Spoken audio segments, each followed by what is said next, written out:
fight going on off the ball between Hunter and Lee. But not as I did as a player at that particular time, you know what I mean? It's broken out again. It's broken out again, and now this time. Yeah, as the week goes on, leading up to the semi-final. The steps. Walking up the steps was the feeling of. They called him the wee man, standing at just 5 feet 5 inches tall. But on the pitch, Billy Bremner was anything but small. He was the fiery, relentless heart of Leeds United, a warrior who combined technical brilliance with a ferocious, calculated aggression that defined an entire era of English football.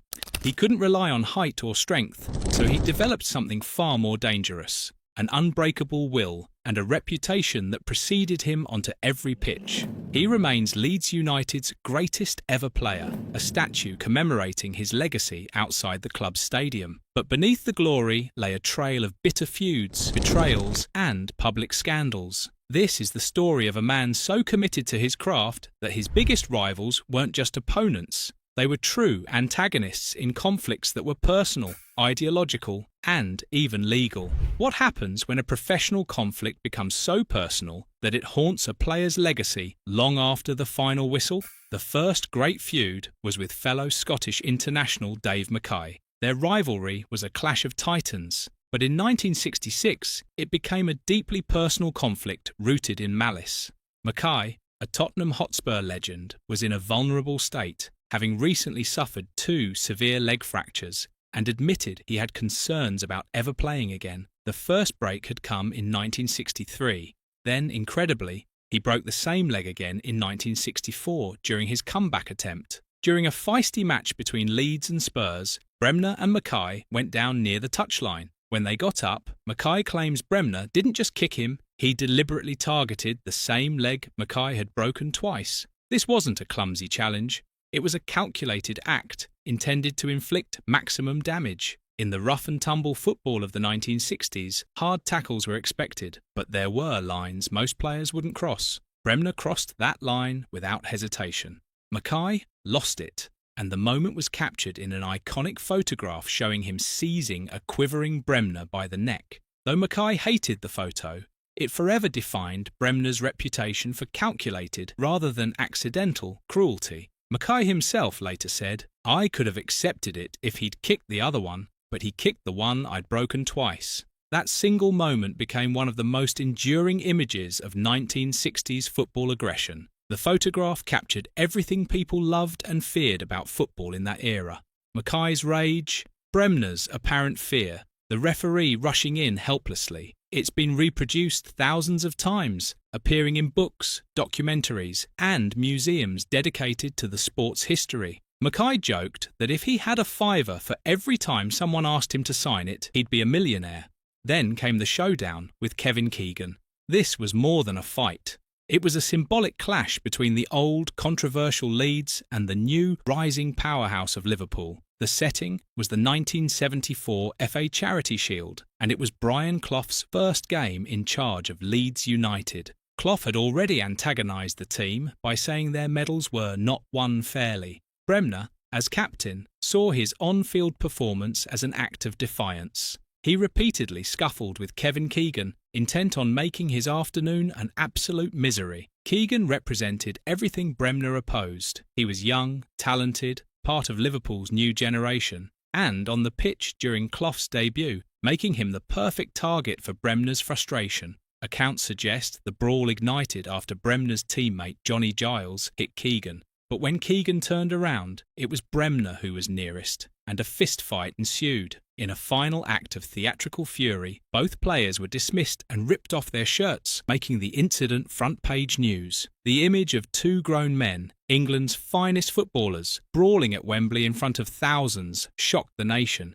This wasn't some obscure match in the lower leagues. This was the Charity Shield, meant to be a celebration of the beautiful game, reduced to ugly violence broadcast live. Both players were handed an unprecedented 11-game ban for bringing football into disrepute. For Bremner, the brawl was a public statement, a confirmation that the old Leeds culture reigned supreme, and his suspension crippled Brian Clough's already doomed tenure. The fight wasn't just about 2 players losing their tempers. It was a battle for the soul of Leeds United, and Bremner made it clear which side he was on. This leads us to Bremner's most significant ideological nemesis, Brian Clough. The mutual hatred between the two men stemmed from Clough's decade-long rivalry with Don Revie. Clough publicly called the Leeds team cheats, and Bremner, as captain, was the physical embodiment of the team Clough despised. Their 44-day war began when Clough told his new squad that their medals were not won fairly. Bremner, alongside teammate John Giles, was seen as hell-bent on destroying the new manager. The Charity Shield fight with Kevin Keegan was the critical catalyst, a public act of defiance against Clough's instructions that removed the heart of the team and accelerated the manager's inevitable departure after just 44 days. Clough wanted to reform Leeds, to clean up their image and their style of play, but Bremner and his teammates had no intention of changing. They'd built an identity under Don Revie, and they weren't about to let an outsider tear it down, no matter how successful he'd been elsewhere. Bremner's biggest battle against institutional authority came in 1975 against the Scottish Football Association. After a match against Denmark, Bremner and 4 other players were involved in an incident at a nightclub. The SFA reacted with extreme severity, imposing a lifetime ban from international football on all 5 players. Bremner felt the incident was exaggerated and used as an excuse to get rid of controversial figures. The details remain murky, but the SFA saw an opportunity to rid themselves of players they considered problematic, players who'd brought controversy and negative publicity alongside their talent and success. The conflict escalated when the SFA attempted to extend the ban to club football, which would have ended Bremner's career. This wasn't just about football anymore. This was about whether a governing body could destroy a man's livelihood without due process. But Bremner fought back, launching a legal challenge that went all the way to the Court of Session. The court ruled that the SFA had acted illegally, overturning the club ban and establishing a significant precedent. Though his international ban generally remained in effect, Bremner had proven that he wouldn't back down, not even when facing the full weight of Scottish football's governing body. He retired from international duty with 54 caps, but he'd made his point. No institution would end his career without a fight. Finally, there's the legal battle with Danny Hegan. While Bremner was comfortable with the Dirty Leeds label for his physical play, he violently defended his honour against accusations of corruption. The conflict began during a crucial match in 1972, when Leeds needed a win to secure the league title. Wolves midfielder Danny Hegan alleged that Bremner approached him during the game and offered him 1,000 lalas to give away a penalty. The accusation was explosive, threatening to destroy everything Bremner had built. Being called dirty was one thing, a badge he wore with pride. But being called a cheat, someone who tried to fix matches, crossed a line that Bremner could never tolerate. Bremner viewed this as an existential threat to his integrity. He denied the claim and immediately sued both Hegan and the newspaper that reported it. The lawsuit was lengthy, expensive, and emotionally draining, but Bremner never wavered. Bremner won the lengthy and expensive lawsuit and was awarded a substantial $100,000 in damages, confirming his innocence against the claims of match-fixing. This case revealed the line Bremner would never cross. He could be aggressive, controversial, even dirty in the way he played the game, but corrupt? Never, and he'd spend whatever it took, fight however long was necessary, to prove it. The victory wasn't just about money or vindication, it was about protecting his name, his family, and his place in football history. In Bremner's mind, there was honour even in violence, but none whatsoever in corruption. Bremner's career was a series of battles, each one defining a new dimension of his controversial legacy, from the personal vengeance against Dave Mackay and the public defiance of Brian Clough, to the institutional battle with the Scottish FA and the legal defence of his honour against Danny Hegan. His actions were rarely random. They were calculated, purposeful, driven by a fierce commitment to his principles. However controversial those principles might have been, he was the kind of player who would go to extraordinary lengths to protect his team's identity and his own honour. He guided Leeds to multiple titles, proving that his aggression was paired with genuine technical brilliance. His passing was exceptional, his stamina legendary, his football intelligence beyond question. Opponents might have hated playing against him, but they respected his ability. Even Dave Mackay, despite their bitter feud, acknowledged that Bremner was a truly gifted footballer. He was the heart of a team that was both celebrated and condemned, a true reflection of the sport's golden age, when football was more physical, more visceral, more personal than it is today. What made Bremner truly unique wasn't just his willingness to fight, but his understanding of when and how to fight. Against Mackay, it was about establishing physical dominance, sending a message that Leeds wouldn't be intimidated by anyone, not even legendary hardmen. Against Keegan and Clough, it was ideological warfare, a defence of everything Leeds United had become under Don Revie. Against the SFA, it was about standing up to institutional overreach, refusing to let his career be ended by what he saw as a political purge. And against Danny Hegan, it was about drawing a line between being hard and being corrupt, between playing dirty and actually cheating. Billy Bremner died in 1997, at the age of 54. His statue outside Elland Road stands as a permanent tribute to a warrior whose spirit, forged in conflict, remains absolutely revered by those who followed his remarkable career. The statue depicts him with his arms raised, celebrating, frozen in a moment of pure joy. It's a fitting memorial for a man who gave everything to Leeds United, who captained them through their greatest triumphs and their most controversial moments. Fans still visit the statue today, leaving scarves and flowers, touching the bronze for luck before matches. To them, Bremner wasn't a thug or a cheat. He was their hero, their warrior, the soul of their club during its golden era. What do you think was the most intense feud of his career? Let us know in the comments below. And if you enjoyed this deep dive, be sure to hit that like button and subscribe for more stories of the sport's greatest icons. And Billy never gave me any explanation for it, never called me in to say why, anything, and it was a most strange thing. I would have preferred it if he'd have called me in the office and said, look, end of the day, you're 38 now, it's time to go, but he didn't do that, and I was very upset because I think I deserved at least some explanation for what happened.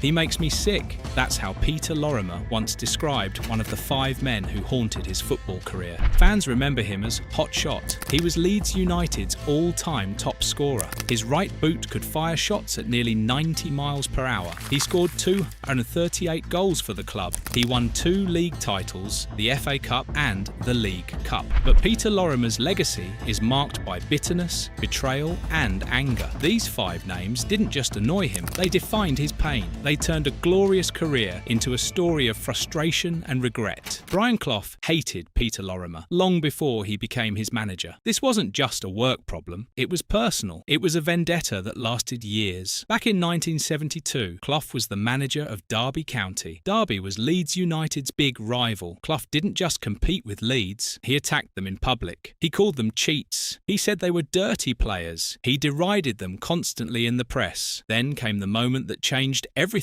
There was an awards dinner. It was held in Lorimer's honour. He was being celebrated as one of the best players in England. Clough was invited as a guest. It should have been a night of celebration. What did Clough do? He stood up in front of everyone. He berated Lorimer. He told the room that Lorimer was a diver. He said Lorimer intimidated referees. He accused him of cheating to win matches. This was supposed to be Lorimer's night. Instead, Clough turned it into a public attack. He embarrassed Lorimer in front of his peers, his family, and the entire football community. Lorimer sat there in shock. He had done nothing to deserve this. He was simply a talented footballer being honoured for his achievements. But Clough saw it differently. To Clough, Lorimer represented everything wrong with Leeds United. When Clough was later interviewed about the incident on ATV Today in January 1973, he deflected. He joked that the problems arose because Leeds hadn't forgiven Derby for winning the league. He asked, "They are men in Leeds, aren't they?" He refused to take responsibility for his behaviour. Lorimer never forgot that night. Neither did the rest of the Leeds team. 2 years later, in 1974, something shocking happened. Don Revie left Leeds to manage England. The club needed a new manager. They chose Brian Clough. The man who hated them was now their boss. The man who had publicly humiliated their star player was now in charge. Clough's first meeting with the team became legendary. Leeds had just won the league championship. They were the best team in England. They were reigning champions. They expected respect. They got the opposite. Clough walked into the room. He looked at the players. Then he said something no one could believe. "The first thing you can do for me is you can take all those medals and you can throw them in the bin, because you've won them all by cheating." The room went silent. These were proud men. They had worked their entire careers for those medals. Now their own manager was calling them cheats. He was telling them their achievements meant nothing. Clough wasn't finished. He turned to Lorimer specifically. "He told me I dived, rolled around as if I was injured when I wasn't," Lorimer recalled years later. The attack was direct. It was personal. It was humiliating. It was a continuation of the assault that had started 2 years earlier at that awards dinner. Clough went around the room. He told Billy Bremner he cheated. He told Eddie Gray, who had injury problems, "If you'd been a racehorse, you'd have been put down years ago." Every player got insulted. Every player was told they were worthless. The entire squad was demoralised within minutes. People often say the players plotted to get Clough fired. They say it was player power that forced him out after just 44 days. Lorimer always denied this. His explanation was simpler and sadder. There was never any plot by the players to get him out, but we couldn't give 100% for him the way we did for Reeve. In the end, it was down to results. This is the key to understanding what happened. Lorimer couldn't play for a man who hated him. None of the players could. When your manager tells you you're a cheat, how can you perform? When he attacks your character, how can you trust him? When he insults everything you've accomplished, how can you respect him? Clough destroyed the team's spirit in 44 days. Lorimer was humiliated by a man who should have been his leader. The anger never left him. Decades later, even when the film The Damned United dramatised these events, Lorimer confirmed the accuracy of Clough's cruelty. The second man who tormented Lorimer was a French referee named Michel Kitabjian. He didn't hate Lorimer personally. He just made the worst call of Lorimer's entire career. It was a decision that haunted Lorimer until his death. It was May 28, 1975. Leeds United was playing in the European Cup final in Paris. Their opponents were Bayern Munich. This was the biggest match of Lorimer's life. This was his chance at European glory. This was what every footballer dreams about. The Don Revie era was coming to an end. The team was ageing. This might be their last chance. The match started badly for Leeds. In the first half, Franz Beckenbauer, Bayern's captain, made a scissor tackle on Alan Clark. It was inside the penalty box. It was clear. It was obvious. Alan Clark later said Beckenbauer himself admitted it was a blatant foul. The referee waved it away. No penalty. Later in the same half, Beckenbauer seemed to handle the ball on the ground inside his own area. Again, Leeds appealed for a penalty. Again, the referee said no. Beckenbauer was known for pressuring referees. It was working. He was influencing the match through sheer force of personality. Then came the 62nd minute. Peter Lorimer received the ball. He smashed home a volley. The ball flew into the net. It was a perfect goal. Lorimer had scored in a European Cup final. This was the moment he had dreamed of his entire career. The referee pointed to the centre circle. Goal. Leeds was level. The comeback was on. But then something happened. The linesman had raised his flag. Beckenbauer saw it. He pointed it out to the referee. He insisted the referee check with the linesman. His intervention was aggressive. It was insistent. He demanded the referee reverse his decision. The referee changed his mind. He reversed his decision. The goal was disallowed. Billy Bremner had been offside. Leeds protested. Bremner was way out of the line of sight. He wasn't interfering with play. It didn't matter. The goal was erased. Think about what this meant. The referee had given the goal. Lorimer had celebrated. The team had celebrated. Then it was taken away because of pressure from an opponent. This wasn't just a bad call. This was a goal given and then stolen. It was injustice in real time. Leeds never recovered. They lost the match 2-0, but the real damage was bigger than the scoreline. After the match, Leeds fans were so angry, they ripped out seats and threw them onto the pitch. The sense of injustice was overwhelming. UEFA punished the Leeds by banning them from European competition for years. Lorimer lost the greatest goal of his career. He lost the European Cup. He lost years of European football, all because of one weak referee and one moment of terrible judgment. The robbery in Paris became the defining moment of Leeds United's history. The Paris robbery haunted Lorimer for the rest of his life. The third man wasn't a villain. He was just better than Lorimer on one terrible day. His name was Jim Montgomery. He was a goalkeeper for Sunderland. It was May 5th, 1973, the FA Cup final at Wembley. Leeds United was the favourite. They were a First Division giant. They were champions. Sunderland was from the Second Division. This should have been easy. It wasn't. Sunderland scored first. They led 1-0. Leeds pushed forward. They dominated the match. They created chances, but they couldn't score. Then came the 70th minute. Trevor Cherry got his head to the ball. It was a powerful diving header toward goal. Montgomery dived. He palmed the ball away, but it fell straight to Peter Lorimer. This was the moment. Lorimer was standing right in front of goal. His right boot was the most powerful weapon in English football. Goalkeepers feared him. This was a certain goal. Lorimer blasted the ball toward the net, but Montgomery, already on the ground, somehow got to it. He managed to divert the ball onto the underside of the crossbar. The ball bounced away. No goal. It was one of the greatest saves in FA Cup history. Sunderland won 1-0. The Second Division team had beaten the champions. It was a massive upset. David had beaten Goliath. For Leeds, it was devastating. Years later, Lorimer called Montgomery the scourge of my life. He remained haunted by that moment. If I had that chance again, I wouldn't do anything different. I got a good clean contact, hit the target, and somehow Jim knocked it onto the crossbar. This is what made it so painful. Lorimer had done everything right. He had executed perfectly. His technique was flawless, and it still wasn't enough. Montgomery's save was miraculous. It was impossible. It was fate. Unlike Clough or the referee in Paris, Montgomery wasn't a villain. He was just a goalkeeper who made an incredible save. But for Lorimer, the result was the same. Another moment of glory stolen. Another chance lost. Another painful memory that would never fade. Wherever Lorimer went for the rest of his life, Sunderland fans reminded him of that moment. The wound never healed. The fourth source of Lorimer's pain wasn't a person. It was an organisation, the Scottish Football Association. And unlike the other conflicts, this one was entirely Lorimer's own fault. In 1971, Lorimer was called up to play for Scotland. It was an international tour. It was his duty to represent his country. Instead, Lorimer skipped it. One source says he declared himself unfit. That was a lie. The truth was different. Lorimer had accepted a lucrative offer to play exhibition matches in South Africa. He would spend the summer playing for Cape Town City. The money was good. The problem was that South Africa was under apartheid. The country was internationally condemned for its racist policies. There was a sporting boycott. Athletes around the world refused to play there. Lorimer went anyway. He later claimed he couldn't break the commitment, but he had made a choice. He chose money over his country. The Scottish Football Association was furious. They imposed a lifetime ban. Lorimer was told he would never play for Scotland again. The press labelled him a traitor. His reputation back home was destroyed. The ban was eventually lifted when new manager Tommy Docherty demanded his return, but the damage was permanent. Lorimer's international career was severely limited. He ended up with only 21 caps for Scotland. It should have been many more. Lorimer later tried to defend himself. Probably I was naive, but I was made to feel like a traitor. My parents were very upset. This defence doesn't hold up. Lorimer knew the deal was lucrative. He knew he had signed a contract. He understood he was breaking a commitment to Scotland to play in South Africa. The only thing he seemed naive about was the politics. In 1971, the anti-apartheid movement was a global cause. The sporting boycott was well established. Everyone knew playing in South Africa was wrong. Lorimer chose to cross that picket line for cash. He put money ahead of his country. He put personal gain ahead of doing what was right. Then, when he faced consequences, he complained about how he was treated. He focused on his own discomfort rather than his own actions. This incident left a permanent scar on his legacy back home in Scotland. It revealed a pattern of poor judgment that would appear again later in his life. The fifth and final person who hurt Lorimer was the most painful of all. His name was Billy Bremner. He was Lorimer's teammate. He was his Scotland roommate. He was his friend. After his first stint at Leeds ended, Lorimer returned to the club in 1983. He was older now, but still playing. Leeds was in the Second Division. Things weren't going well for the club, but Lorimer was home. Then, in October 1985, Billy Bremner became the manager. Bremner had been the captain of the great Leeds team. He and Lorimer had won everything together. They had suffered together through the Clough disaster and the Paris robbery. They were brothers in every way that mattered. Lorimer expected respect. He expected at least a conversation. What he got was shocking. Bremner called him in and said simply, "I want you out of the club." That was it. No explanation, no discussion, no acknowledgement of their shared history, just a cold dismissal. Lorimer was 38 years old. He knew his career was near the end. He could accept retirement. What he couldn't accept was the manner of it. "I would have preferred if he'd have called me in the office and said, 'Look, end of the day, you're 38. It's time to go,'" Lorimer explained later. "I think I deserved at least an explanation for what happened." Bremner never gave a reason. Years later, they remained friendly. They would laugh and joke together at club events. But Lorimer admitted he never quite got over his unease. This was the symbolic end of the Don Revie family. Revie had built a team with a family-like bond. The players were supposed to be loyal to each other forever. Lorimer and Bremner were at the heart of that family. When Bremner delivered that cold, managerial dismissal, he destroyed that myth. The lack of an explanation meant the wound could never heal. Lorimer was left with questions that would never be answered. Why? What had he done wrong? Didn't their history mean anything? The silence hurt more than any words could have. Peter Lorimer scored 238 goals for Leeds United. That record still stands today. His right boot was thunder.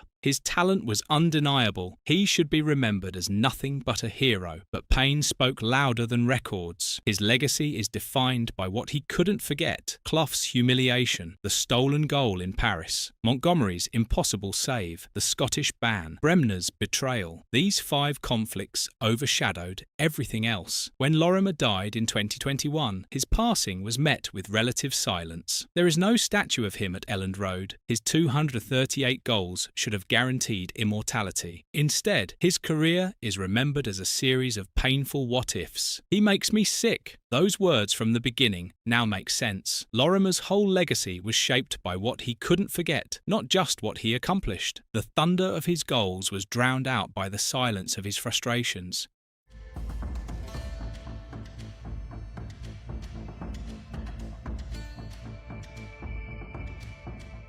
Ian Rush, Liverpool's all-time greatest goalscorer, a legend whose name is written into the very fabric of Anfield. But behind the 346 goals and the glittering trophies lies something darker. Because Rush himself admitted that he absolutely hated some of the men he played alongside. This isn't the celebration you might expect. In 2024, at the age of 63, Rush released something truly bizarre, a 90-minute AI-generated musical that was supposed to tell the story of a legal battle. But what it really became was something far stranger, a surreal, score-settling production that revealed more about Rush's character than he probably intended. The AI voice mispronounced his own name as Ian Rush. American accents clashed jarringly with this quintessentially British tale, and the lyrics descended into what critics called a rant, a laundry list of personal grudges wrapped in a self-praising tone. It wasn't art, it was revenge set to music. The production was styled after Hamilton, the Broadway hit, but where that musical told a story of nation-building and ambition, this told a story of petty resentments,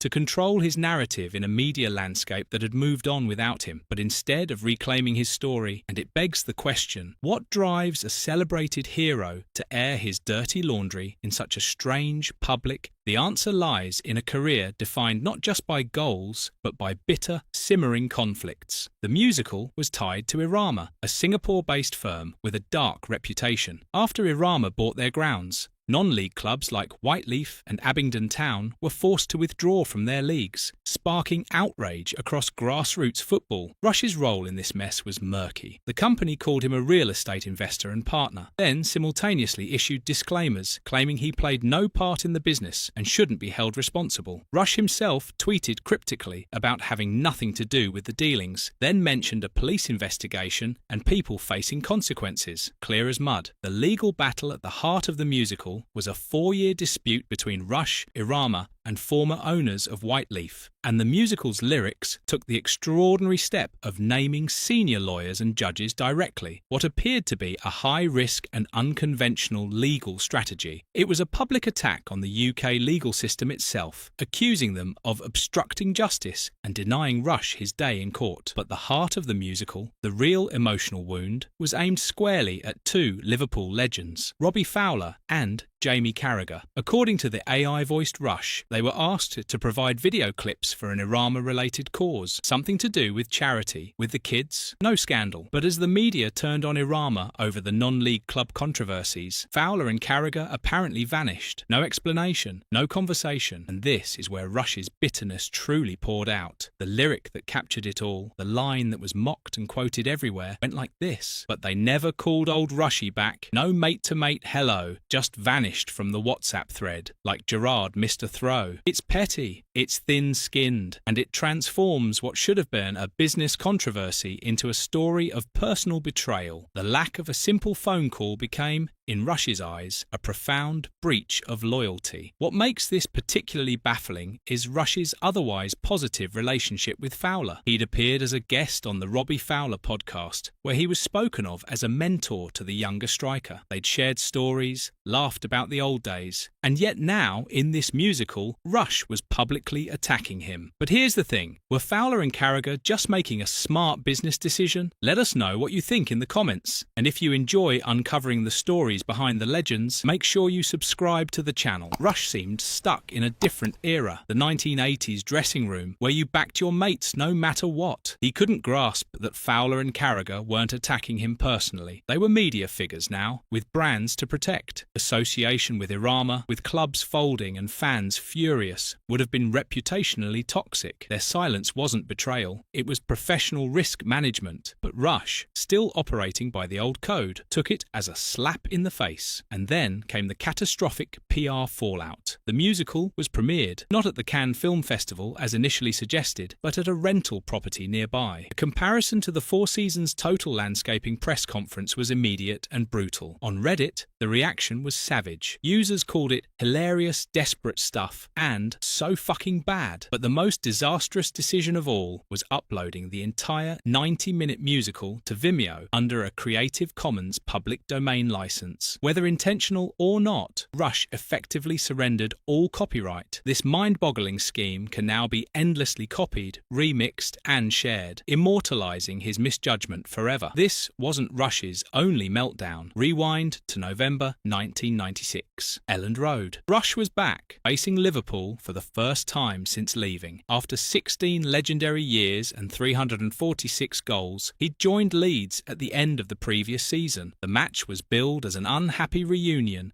desperate to score against the club he'd defined. Just before the hour mark, it all boiled over. Rush passionately appealed for a penalty, but this wasn't just a tactical protest. It was the spark that ignited an ugly skirmish, a heated scuffle involving players from both teams. Rush and Wright were both shown yellow cards. After the match, which Liverpool won 2-0, Leeds manager George Graham backed his striker, insisting a penalty should have been given. But look deeper. This was Rush buckling under the psychological weight of facing his own legacy. He'd just left the club where he was worshipped, and now he was the enemy, tasked with conquering the very institution he'd helped build. Mark Wright, wearing that famous red shirt, became a symbol of the past Rush was trying to defeat. The outburst was aimed as much at his own history as it was at the referee. A former teammate had become a proxy for everything Rush was fighting against. And yet, before any of these public feuds, before the musical and the meltdown at Elland Road, there was Kenny Dalglish, the man who would become Rush's greatest strike partner, and the man Rush openly admitted he almost hated. In his early days at Liverpool, Rush received an incessant stream of abuse from senior players, and Dalglish led the charge. The hazing was relentless. They mocked everything: his car, his clothes, his hair. It was a brutal sink-or-swim environment, and Rush nearly drowned. By his own account, he almost sank under the pressure. But this wasn't personal hatred. It was Liverpool's boot room culture, a deliberate trial by fire designed to test the character of new arrivals. The abuse wasn't a flaw in the system. It was a feature. If you could survive the hazing, you proved you had the mental toughness to thrive at Anfield. The culture, established by Bill Shankly, prioritised mental toughness and collective identity above all else. Despite the friction off the pitch, Rush and Dalglish barely spoke socially. Yet on the field, their partnership worked straight away. It was telepathic. Rush had the pace. Dalglish had the football brain. Dalglish's vision was so extraordinary that he often didn't need to look up. He knew where Rush would be, playing passes into space with absolute certainty. The numbers tell the story. In 204 41 games together, they were involved in 49 joint goal participations. Between 1981, Dalglish provided the assist for at least 39 of Rush's goals. During the historic 1983-84 treble-winning season, Rush scored an astonishing 47 goals in all competitions, largely thanks to Dalglish's creative genius. Together, they won 5 league titles, 1 European Cup, 1 FA Cup, and 3 League Cups. And the evolution of their relationship is telling. The initial hatred, though personally difficult for Rush, ultimately forged a deep professional respect that blossomed into one of football's most devastating partnerships. In time, Rush became a senior player himself, perpetuating the culture that had shaped him, and in their post-playing careers, the dynamic transformed completely. Rush now says they're closer than ever, that they get along brilliantly now, much better than when they were playing together. The early friction wasn't genuine personal dislike. It was a product of a demanding professional environment. So what connects all of this? The hazing from Dalglish, the clash with Wright, the musical attacking Fowler and Carragher. It's all the same thread, a deep-seated desire for respect and an acute sensitivity to perceived slights. Rush's career has been defined by a fierce competitiveness and a refusal to be disrespected. The initial hatred for Dalglish came from a young player struggling to earn his place. The outburst at Wright was a visceral demand for respect on his emotionally fraught return. And the musical's lament over the lack of a mate-to-mate hello is a modern expression of the same wound. The AI musical isn't an aberration. It's the logical, if surreal, endpoint for a personality forged in the intense insular world of 1980s football, now struggling to navigate the complexities of 21st century media. The ghost in the machine isn't just the synthetic voice, it's the ghost of Rush's own relentless competitive past, still fighting old battles with new and bewildering weapons. Rush is a product of the pre-internet era, where a player's story was told through newspaper columns and television highlights. He's now resorted to a poorly executed digital tool to air his grievances in an era where such creations are destined for ridicule. But here's the final truth. While these feuds reveal a complex, sometimes difficult character, they were forged from the same relentless fire that made Ian Rush Liverpool's greatest ever goalscorer. Sensitivity, the fierce loyalty, the refusal to be disrespected. These weren't weaknesses, they were the fuel, the same personality traits that led him to almost hate Dalglish, to clash with Wright, and to release that bizarre musical are the traits that drove him to score 346 goals for Liverpool, and they secured his place in football history. Legendary, yes. Complicated, absolutely. But ultimately, unforgettable.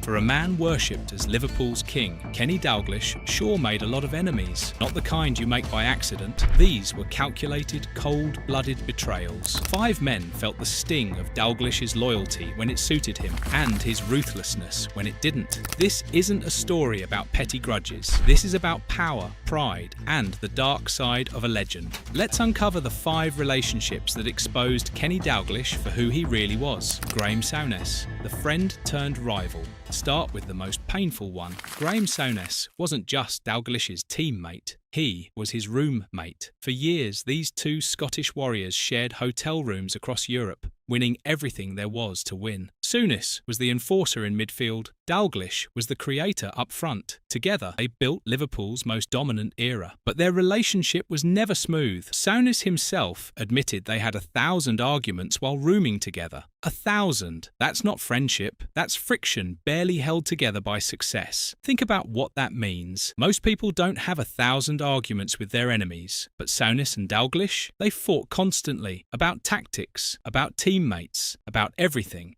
Their bond was prickly from the start, and that tension was always going to explode eventually. When Dalglish shocked everyone by resigning as Liverpool manager in February 1991, he left the team 3 points clear at the top and still in the FA Cup. Nobody saw it coming. The pressure of Hillsborough had broken him. He walked away from a winning team, and into that void stepped Graeme Souness. Liverpool called, Souness answered.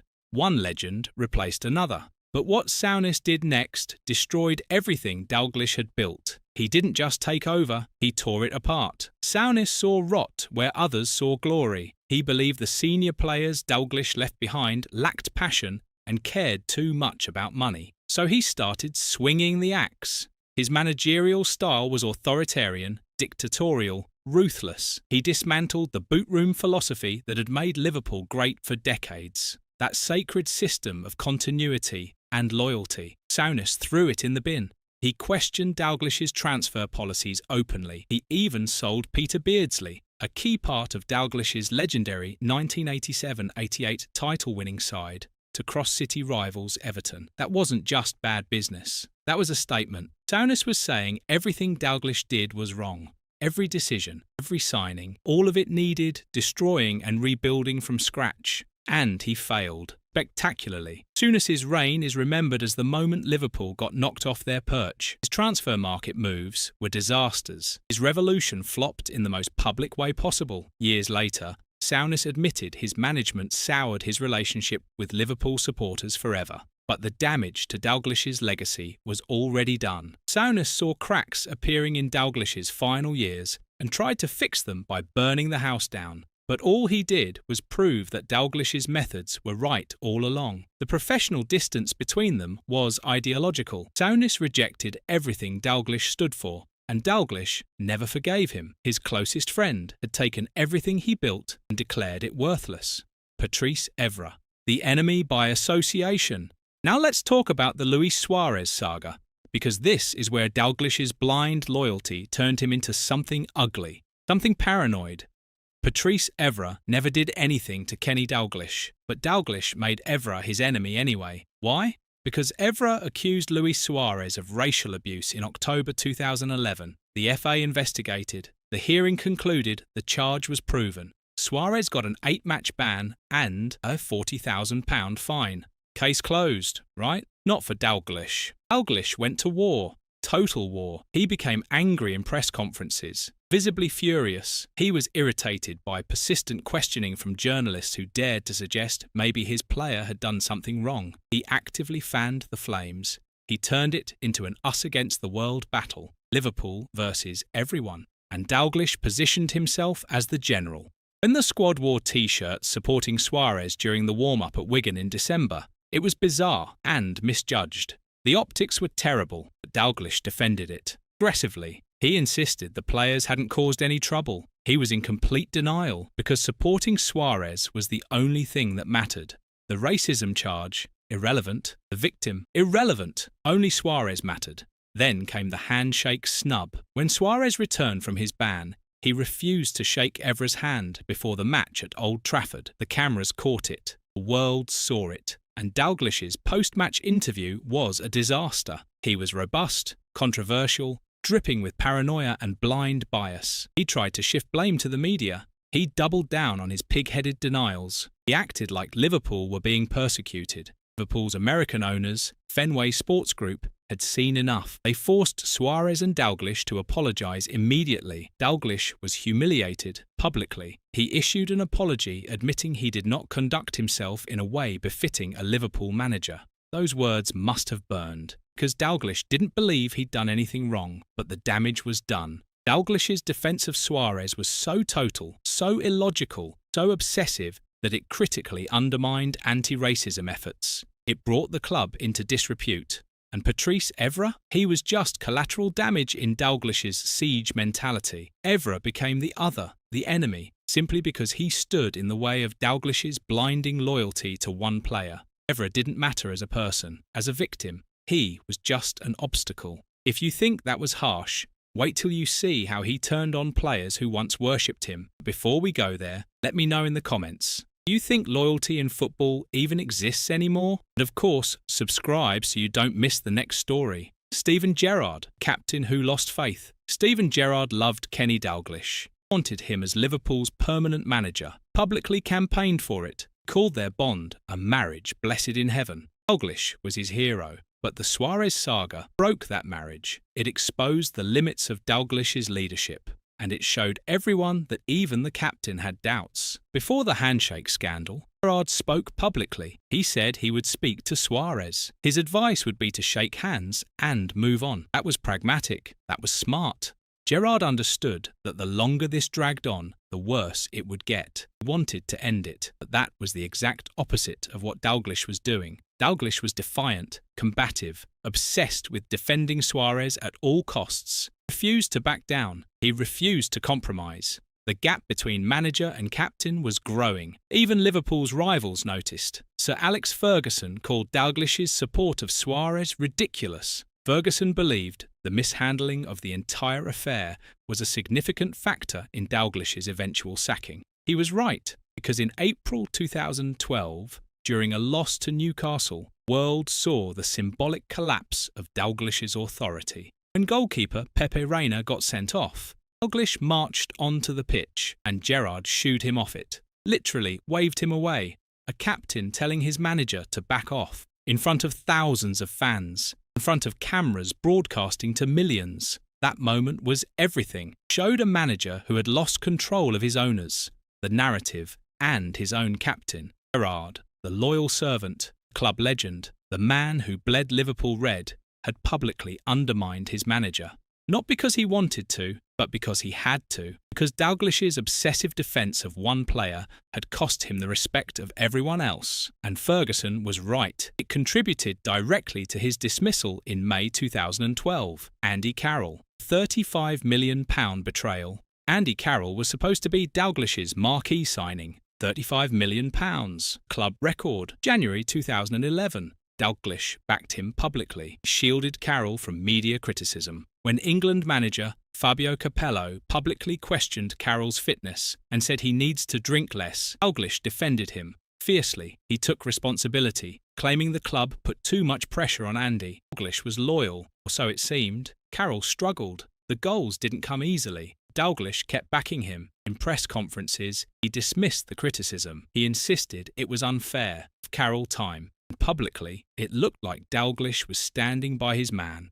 1 year later, January 2012, the truth came out. Liverpool offered Andy Carroll to Manchester City in a straight swap for Carlos Tevez. No negotiation, no warning, and here's the worst part. It was done without the knowledge of Carroll or his representatives. Carroll found out through the media. His own club had tried to get rid of him behind his back. Manchester City's Brian Marwood rejected the proposal immediately, but the damage was done. All those public defences, lies. All that loyalty, fake. Dalglish had been protecting his own reputation, not Carroll's career. When the story broke, Dalglish denied everything, dismissed the confirmed reports as speculative. He insisted Carroll was very happy, but sources confirmed Carroll's camp was unimpressed. Anfield's source was quoted saying players like Andy have not adapted to the Liverpool way. Translation? We don't want him anymore. Carroll's frustration became public. He stormed down Newcastle's tunnel, swearing, after being substituted in April 2012. The relationship had completely broken down, and when Dalglish was sacked, Carroll was shooed out the door just as unceremoniously. Carroll was loaned out, then sold. The £35 million mistake. The friction was duplicity. Dalglish publicly defended his record signing while privately trying to dump him for Tevez.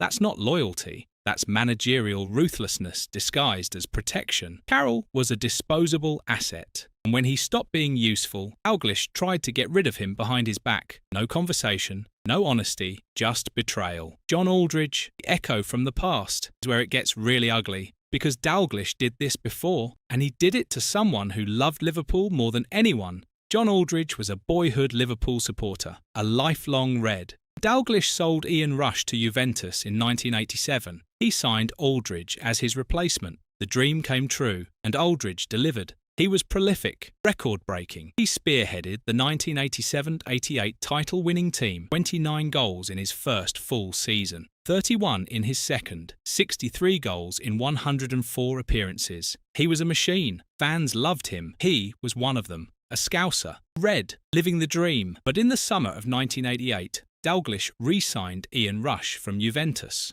Rush's time in Italy hadn't worked out. He wanted to come home. Dalglish wanted him back. Old partner, his friend, and suddenly John Aldridge was expendable. Aldridge believed he could play with Rush and Peter Beardsley, but in an era of fewer substitutions, Dalglish had to choose. He chose Rush. Aldridge was prized out and sold to Real Sociedad in September 1989. Just like that, the 31-goal-a-season striker was gone. And here's the part that hurts. Aldridge was treated awfully. In his own words, Dalglish never gave him a reason for doing so, never explained, never justified, never even had the courtesy to sit him down and tell him why, just discarded him like 63 goals meant nothing. Aldridge later said it hurt a lot when he left. This was his dream, and Dalglish crushed it without explanation. Aldridge argued you don't sell someone who has scored 31 goals a season. He was right, unless you value old friendships more than current form, unless you care more about nostalgia than performance. And Aldridge was bitter, very bitter, for a long time.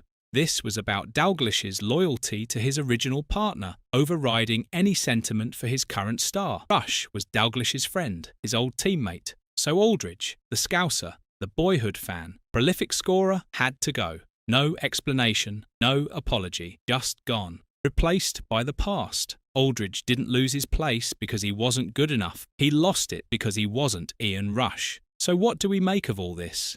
These weren't accidents. These were the defining traits of Kenny Dalglish's managerial character. Blinding loyalty that became self-destructive. Cold ruthlessness that left players bitter and betrayed. An ideological battle for legacy that fractured friendships. The Suarez saga showed his loyalty at its worst. He created a dispute with Evra by proxy. He damaged his authority with his owners. He lost the faith of his captain. Aldridge and Carroll cases showed his ruthlessness. He was willing to discard fan favourites, prolific scorers, his own record signings, without explanation. Players became disposable assets. And Souness? That was a prickly friendship fractured by a failed revolution. Souness tried to dismantle the dynasty Dalglish built. The legend of King Kenny was built on loyalty. It was destroyed by it too. His inability to separate pride from principle, loyalty from logic, left a trail of broken relationships. These 5 men all felt the consequences of Dalglish's contradictions. And in 2012, when Liverpool sacked him, it felt like poetic justice, the moment the king lost his crown. So what do you think? Was Kenny Dalglish's downfall the cost of being too loyal or too ruthless? Drop your thoughts below and make sure you're subscribed. We've got more untold football feuds coming soon.